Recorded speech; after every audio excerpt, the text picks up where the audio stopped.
Shalom Bapak Ibu yang saya kasihi, senang kembali hari ini saya bisa menyapa Anda. Dan firman Tuhan yang akan saya bagikan di hari ini adalah mental pemenang. Saudara, mari kita akan belajar dari seorang anak muda yang luar biasa, yang menang atas pertempuran yang begitu sangat hebat, di mana ia mengalami sebuah hinaan, ia mengalami sebuah intimidasi, tetapi ia dapat mengalahkan musuhnya. Siapakah dia? Yaitu Daud. Mari kita lihat 1 Samuel pasal 17 ayat 43 sampai ayat 45. Demikian bunyi kebenaran firman Tuhan. Orang Filistin itu berkata kepada Daud, "Anjingkah aku, maka engkau mendatangi aku dengan tongkat?" Lalu demi para allahnya orang Filistin itu mengutuki Daud. Pula orang Filistin itu berkata kepada Daud, "Hadapilah aku, maka aku akan memberikan dagingmu kepada burung-burung di udara dan kepada binatang-binatang di padang." Tetapi Daud berkata kepada orang Filistin itu, "Engkau mendatangi aku dengan pedang dan tombak dan lembing, tetapi aku mendatangi engkau dengan nama Tuhan semesta alam, Allah segala barisan Israel yang kau tantang itu." Saudara, Daud mengalami sebuah tekanan pada waktu itu ketika ia bertempur melawan pahlawan Filistin yang bernama Goliat. Secara fisik Daud benar-benar tidak imbang dengan Goliat.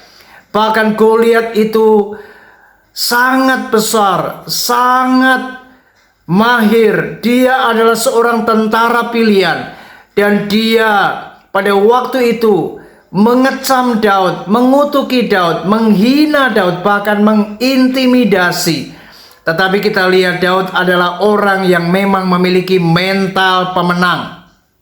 Ketika Daud dihujani dengan berbagai macam kata-kata yang menekan dirinya, tapi Daud tidak pernah takut menghadapi Goliat. Inilah mental seorang pemenang. Mental seorang pemenang adalah tidak pernah takut menghadapi apapun. Mengapa?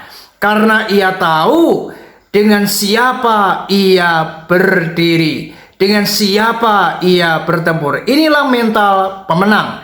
Dan Daud lalu kemudian menjawab apa yang dikatakan oleh Goliat kepada dirinya. "Engkau mendatangi aku dengan tombak, dengan lembing, dengan pedang, tapi aku mendatangi engkau dengan nama Tuhan semesta alam, Allah segala barisan Israel yang kau tantang itu." Luar biasa. Daud benar-benar memiliki iman, dan dia percaya bahwa di dalam pertempuran di mana ia melawan Goliat, ia tidak sendirian. Ia percaya ada Tuhan yang menyertai dia. Nah, inilah mental seorang pemenang. Saya berdoa di hari ini, mari jangan kita menjadi anak-anak Tuhan yang punya mental seorang pecundang, tapi milikilah mental seorang pemenang. Mari jangan takut menghadapi masalah, sebab engkau tidak sendirian. Karena engkau punya Tuhan yang besar, engkau punya Tuhan yang dahsyat, engkau punya Tuhan yang luar biasa. Dan percayalah, bersama Tuhan maka tidak ada yang mustahil. Bersama Tuhan pasti kita akan menang. Dan mental seorang pemenang tidak akan pernah tumbang, tidak akan pernah menyerah, tapi dia akan tetap berdiri tegak dan tidak pernah takut, sebab dia percaya Tuhan menyertai. Dan Tuhan pasti akan membawa dirinya kepada sebuah kemenangan. Itulah mental seorang pemenang. Mari jadilah pemenang dan jangan jadi seorang pecundang. Tuhan Yesus memberkati. Shalom.